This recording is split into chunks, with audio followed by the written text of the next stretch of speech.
Assalamualaikum warahmatullahi wabarakatuh. Shalom, Om Swastiastu, Namo Buddhaya. Perkenalkan, nama saya Fahmi Maulana, calon jaksa pada Kejaksaan Negeri Majalengka, Angkatan 624. Sebagai salah satu alumni dari Asian Law Student Association Lokal Chapter Universitas Diponegoro, Angkatan 2017. Pada kesempatan kali ini, saya diminta untuk menjadi narasumber dalam menyampaikan pendapat maupun hipotesa secara pribadi yang tidak mewakili institusi terkait dengan rancangan undang-undang Kitab Undang-Undang Hukum Acara Pidana. Halo, saya Rubian Arifiani dari Angkatan 2012. Dulu saya pernah menjabat sebagai Manager of Publishing and Creativity Division, dan saat ini saya bekerja sebagai Associate Lawyer di Janis & Associates, sebuah law firm di Jakarta. Tanggapan saya mengenai RUU KUHP yang terbaru itu ada beberapa pasal-pasal yang kontroversial. Salah satunya yaitu adanya perluasan kewenangan dari kepolisian, dan masih banyak pasal-pasal yang abu-abu dan gak jelas gitu loh. Dan perluasan kewenangan kepolisian itu tanpa adanya pengawasan dari pengadilan. Sedangkan dalam penegakan hukum di Indonesia tuh ya harusnya sih ada check and balances ya antar lembaga supaya bisa dapat berjalan sebagaimana mestinya dan ada pengawasan satu sama lain. Kalau nggak ada pengawasan atau check and balances antar lembaga ya nantinya bakal menjadi sewenang-wenang. Hingga saat ini, draft final RUU KUHP sendiri masih belum ada dan belum diterbitkan secara resmi oleh institusi terkait, yaitu Dewan Perwakilan Rakyat Republik Indonesia. RUU KUHP merupakan implementasi dari adanya perubahan KUHP nasional yang akan mulai berlaku pada bulan Januari 2026. RUU KUHP sendiri merupakan inisiatif dari Dewan Perwakilan Rakyat sebagai bentuk penyelarasan dan penyesuaian antara hukum material dengan hukum formil yang digunakan di Indonesia. RUU KUHP harus didasari dengan prinsip due process of law, di mana di dalamnya harus memuat proses hukum yang adil berupa penerapan hukum secara formal dan dapat menjamin hak atas kemerdekaan seseorang.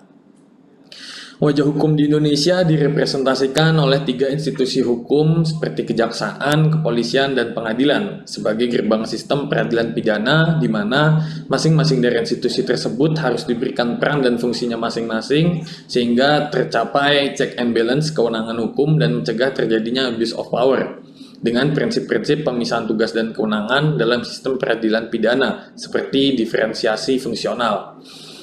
Filosofi hukum acara pidana sendiri dalam RUU KUHP seharusnya ditujukan untuk mencegah adanya kesewenang-wenangan APH atau aparat penegak hukum, bukan untuk memproses terlapor, tersangka, terdakwa, ataupun terpidana.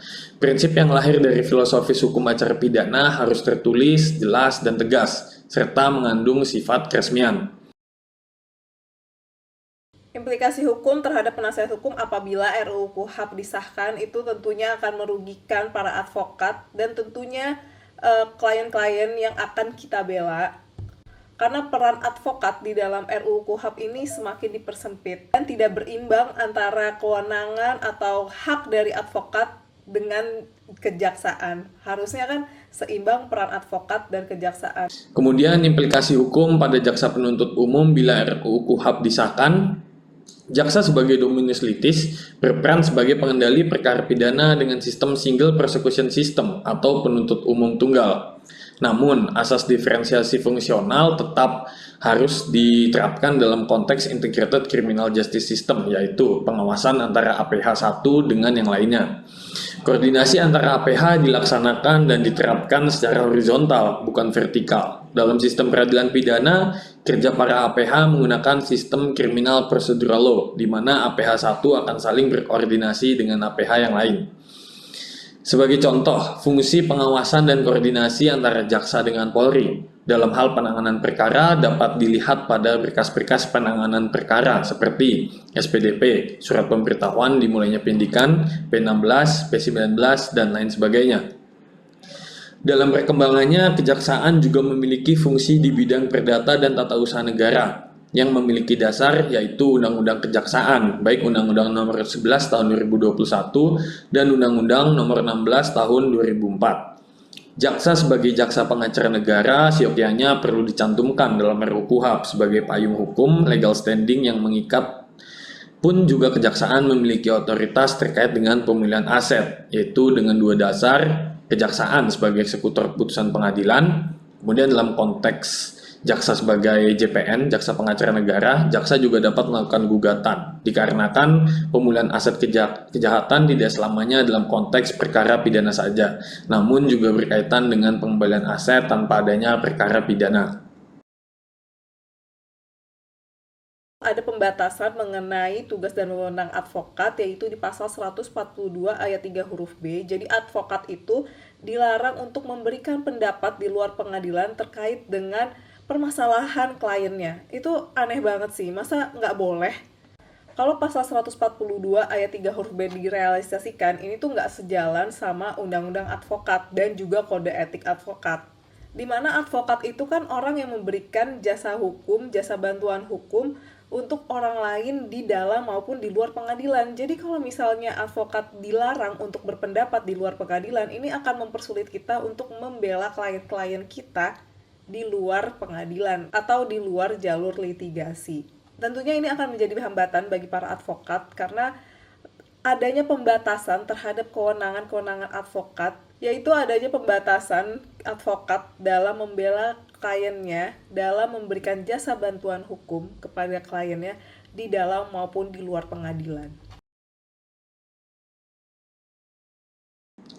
Kemudian terkait dengan adanya isu perluasan kewenangan JPU, hingga saat ini masih belum ada draft final RUU KUHP yang dapat dijadikan sebagai acuan untuk pembedahan kewenangan jaksa penuntut umum yang termaktub di dalam RUU KUHP tersebut.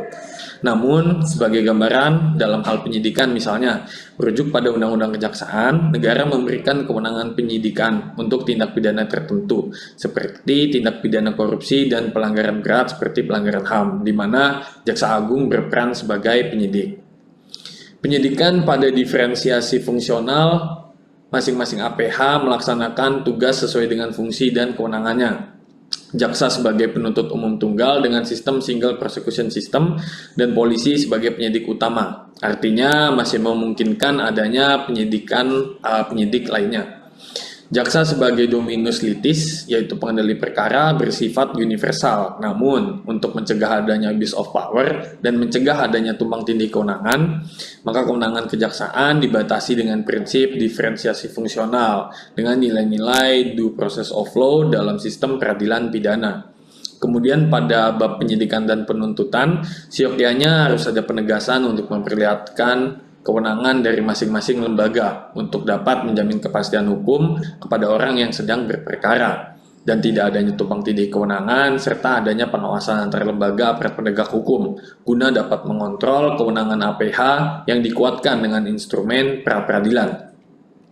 Selanjutnya, pada negara-negara due process of law, dalam pemeriksaan pra-peradilan melakukan pemeriksaan dengan istilah exclusionary rules, yaitu prinsip fundamental dalam hukum pembuktian, di mana bukti-bukti harus diperoleh secara benar. Apabila tidak, maka tidak diperbolehkan untuk dijadikan sebagai alat bukti, guna menghindari unlawful legal evidence, atau perolehan bukti dengan jalan yang tidak sah, yang mana hal ini belum ada di KUHP yang berlaku pada saat ini.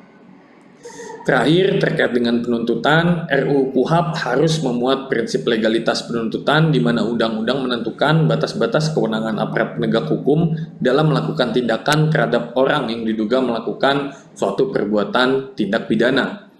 Demikian hipotesa atau pendapat pribadi saya yang tidak mewakili institusi yang berkaitan dengan urgensi pembaruan KUHP dalam konteks penegakan hukum di Indonesia. Lebih kurangnya mohon maaf, semoga dapat bermanfaat bagi teman-teman mahasiswa dan masyarakat umum. Sekian dari saya. Wassalamualaikum warahmatullahi wabarakatuh. Shalom, Om Santi Santi Om, salam kebajikan untuk kita semua.